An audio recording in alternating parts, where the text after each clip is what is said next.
इंसान को रियलाइज कराना होता है कि वो आपके साथ ज्यादती कर रहा है। पाकिस्तानी मर्दों की कुछ साइकी ऐसी है, जो रवैया वो आपके साथ इख्तियार करते हैं, 80% उसका ताल्लुक वही इंसान है जो बाहर भी जाता है।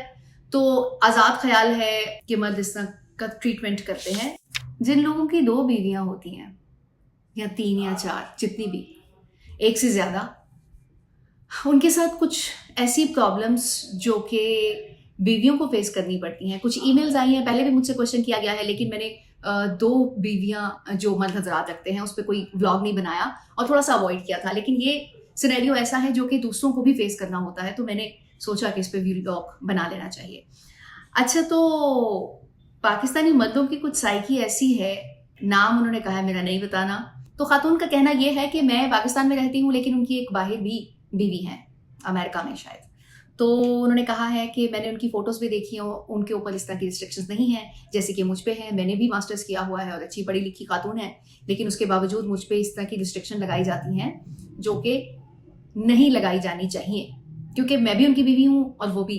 लेकिन उनके साथ तो ऐसा ट्रीटमेंट नहीं किया जाता जैसा कि यहाँ पे आके मुझ पे किया जाता है। यहाँ नहीं जाना, वहां जाना है, घर वालों से उस तरह नहीं मिलना। और ये भी बताती है कि फाइनेंशियली कोई उनको मसाइल नहीं है, बहुत अच्छा घर है यहाँ पे, 3-4 कनाल का उनका घर है, लेकिन उनको हर तरह की वो चीज या वो रवैया फेस करना पड़ता है जो कि स्पेशली उनके साथ होता है। और वो ये कहती है कि मुझे समझ नहीं आ रही कि मेरे साथ ऐसी कौन सी चीज है या मेरा ऐसा कौन सा रवैया है जो उनको इस तरह करने पर मजबूर करता है। तो प्लीज मुझे बताइए कि मेरी बाद में शादी हुई है, यानी कि जो बाहर वाली थी उनके साथ बहुत अच्छा रवैया था, तो मेरे साथ भी ऐसा ही होना चाहिए था या फिर ऐसा ही रवैया इख्तियार करना चाहिए जैसा कि उनका ऑलरेडी चल रहा है। आपके माइंड में पहले से नहीं है तो ऐसी क्या चीज है जो कि पाकिस्तानी बीवी होने के नाते वो सब मुझ पे अप्लाई किया जाता है, जो कि पाकिस्तान में हो रहा है। वही इंसान है जो बाहर भी जाता है, तो आजाद ख्याल है और एक आजादी दी हुई है उसने अपनी वाइफ को, लेकिन यहाँ पे आके चेंज क्यों होता है? ओके, हम बात करते हैं इस पे। और पहले ही मैं आपको ये बता दूं कि ये रवैये का ताल्लुक उनके साथ नहीं है। ये जो रवैया वो आपके साथ इख्तियार करते हैं, 80% उसका ताल्लुक आपके साथ है। फौरन से इस तरफ आ जाते हैं कि इसका हल क्या है और आपने क्या चेंज लेकर आना है अपने अंदर जिससे आप उनको चेंज कर सकें। बेसिकली मकसद हमारा चेंज करना नहीं होता, दूसरे इंसान को रियलाइज कराना होता है कि वो आपके साथ ज्यादती कर रहा है।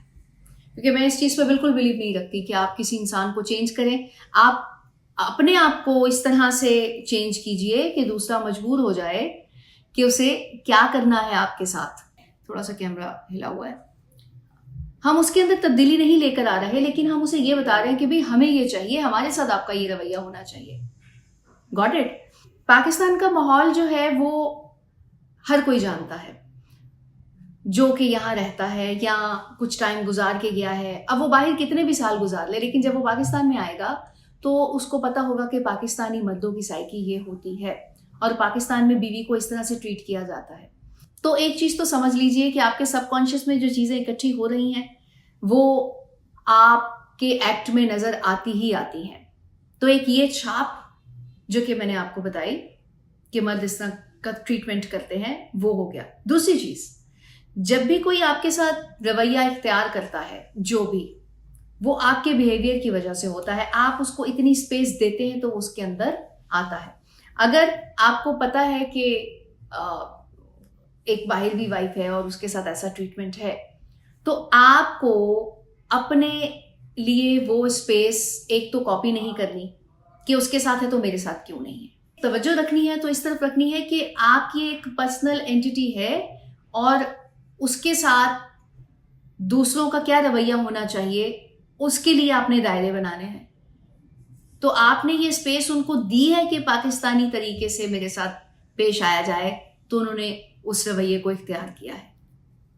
जिस वक्त पहला स्टेप उठाया गया था ना इस तरह का, तो आपको उसी वक्त ही उस पर सवाल उठाना चाहिए था या बताना चाहिए था कि मेरे साथ इस तरह का रवैया इख्तियार नहीं करना, क्योंकि आपका माइंड स्टक था कि वो पहली बीवी के साथ ऐसे हैं तो मेरे साथ ऐसा होना चाहिए, तो आप उसके पीछे लग गई। जबकि हमें ये देखना चाहिए कि हमारी पर्सनैलिटी क्या है और हमने किसको कितनी स्पेस देनी है। That's it. मैं छोटी छोटी बातों की तरफ नहीं जाऊंगी, इसमें सिर्फ और सिर्फ आपने जो तवज्जो रखनी है वो ये रखनी है कि आपने दूसरे इंसान को किस मामले में कितनी स्पेस देनी है। उसके लिए जो पैटर्न इख्तियार करना है वो ये है कि आपने बावर करवाना है अब, क्योंकि अब वक्त गुजर चुका है और उनका एक रवैया बन चुका है। तो आपने आहिस्ता आहिस्ता उनको एक तो रेजिस्ट नहीं करना, क्योंकि जितना आप रेजिस्ट करेंगे उतना ही मामला ख़राब होगा। और दूसरी चीज़ जो कि मैंने आपको बताई है पहले, कि कॉपी नहीं करना कि उनके साथ क्या है और मेरे साथ क्या है। आपने अपनी पर्सनालिटी को जानना है कि उसकी क्या वक़्त है, और वो चीज़ दूसरे इंसान को भी बावर करवानी है। वो नहीं हुई होती तभी तो जो स्टीरियोटाइप रवैये चल रहे होते हैं वही दूसरा इंसान आपके साथ अपना लेता है, कि दूसरा इंसान आपके साथ उसी तरीके से चलता है जो कि एक पैटर्न चलता आ रहा है।